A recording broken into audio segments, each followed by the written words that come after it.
పాలు తాగి అనారోగ్యం పాలవడం చూసాం. కానీ పాలు తాగి ఇక్కడ మనుషులే చనిపోయారు. అది ఎక్కడంటే రాజమండ్రిలోని చౌడేశ్వర నగర్లో స్వరూపు అనే ప్రాంతంలో ఉన్న గ్రామవాసులు ఈ బారిన పడ్డారు. అసలు ఏం జరిగిందనేది మనం డీప్గా పరిశీలిస్తే, ఇక్కడ ఒక వ్యక్తి తన తల్లికి బాగోలేదని హాస్పిటల్కి తీసుకెళ్లారు.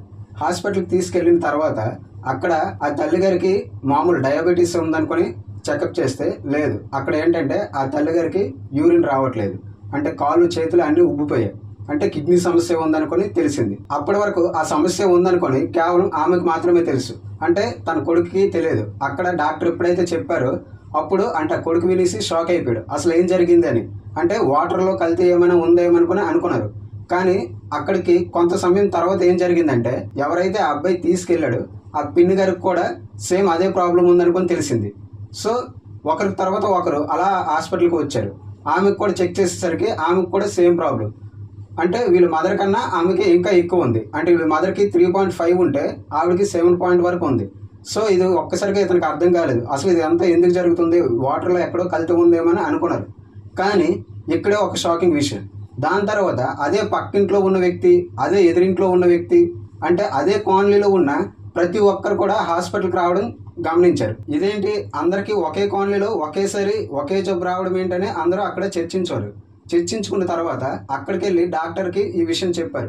చెప్పిన తర్వాత ఆ డాక్టర్ దాన్ని పరిశీలించి ఫస్ట్ ఆఫ్ ఆల్ ఇది వాటర్ వల్ల వచ్చిన ప్రాబ్లమ్ అనుకున్నారు. కానీ దాని తర్వాత అక్కడున్న డాక్టర్ ఏమన్నారంటే ఇది పాల వల్ల వచ్చింది అనుకొని, అసలు మీ ఏరియాకి పాలు ఎవరు ఇస్తున్నారు, మీరు ఎక్కడ పాలు కొంటున్నారు అనుకుని అడిగారు.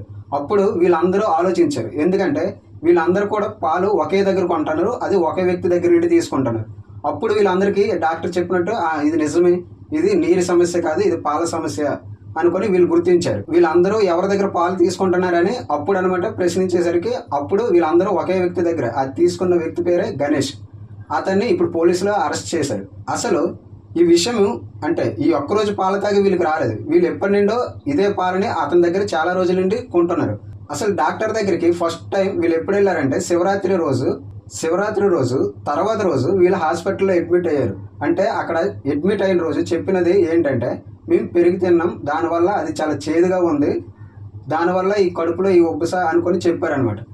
దాంతో డాక్టర్ చెక్ చేసేసరికి ఇది నిజంగా అంటే పెరుగు వల్ల వచ్చింది ఏదో మామూలు, వీళ్ళు అంటే ఉపవాసం ఇవన్నీ ఉంటారు కదా శివరాత్రి రోజు, దానివల్ల ఏదో చిన్న ఫుడ్ పాయిజన్ అయ్యింది అనుకున్నారు. ఇది కేవలం అంటే పెద్దవాళ్ళకే కాబట్టి ఇది ఏదో డయాబెటీస్ ప్రాబ్లం అనుకుని అప్పుడు అనుకున్నారు. కానీ చెక్ చేసేసరికి ఇది దీనివల్ల ఏంటంటే అంటే ఏకంగా చాలా మంది 5 మంది చనిపోయారు. ఇప్పుడు ఇంకా 12 మంది పరిస్థితి కూడా చాలా తీవ్రంగా ఉంది.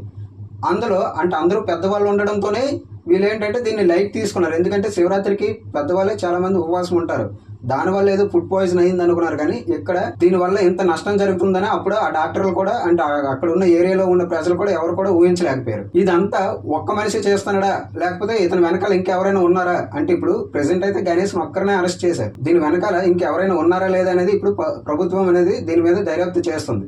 ఈ రోజు అసెంబ్లీలో నారా చంద్రబాబు నాయుడు గారు అంటే మన సీఎం గారు కూడా దీనిపైన రియాక్ట్ అయ్యారు. అంటే ప్రెసెంట్ ఇప్పుడు గణేష్ని అయితే అరెస్ట్ చేశాము, దీని వెనకాల ఇంకెవరైనా సరే వాళ్ళని వదిలేది లేదనుకుని ఆయన అయితే అంటే అసెంబ్లీలో అందరి ముందు చెప్పారు. అండ్ ఆయన చెప్పేసరికి 4 చనిపోయారు అన్నారు. కానీ ఇప్పుడు ప్రెసెంట్ దాని సంఖ్య పెరిగింది, 5 చనిపోయారు ప్రెసెంట్. ఇప్పుడు ఇంకా 11 మంది చావు బతుకుల్లో ఉన్నారు.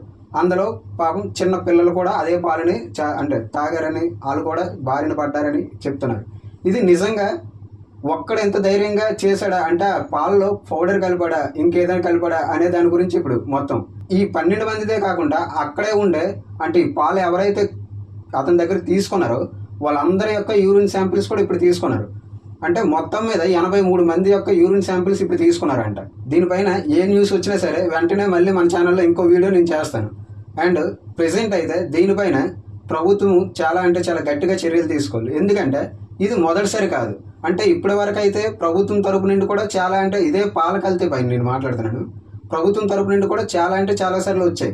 అంటే ఇప్పుడు అక్కడ డాక్టర్స్ కానీ మిగతా వాళ్ళు ఏం చెప్తున్నారంటే, ఇలా ఎవరి దగ్గర పడితే వాళ్ళ దగ్గర పాలు తీసుకోవడం కన్నా గవర్నమెంట్ ఏదైతే ఆమోదించి ఉంటుందో అంటే పాల ప్యాకెట్లు, ఇప్పుడు హెరిటేజ్ చంద్రబాబు నాయుడు గారు అంటే 1992లో స్థాపించింది, ఇప్పుడు ఆయన నడపట్లేదు, వాళ్ళు మిస్సెస్ గారు వాళ్ళ కొడుకు వీళ్ళందరూ నడిపిస్తున్నారు దాన్ని.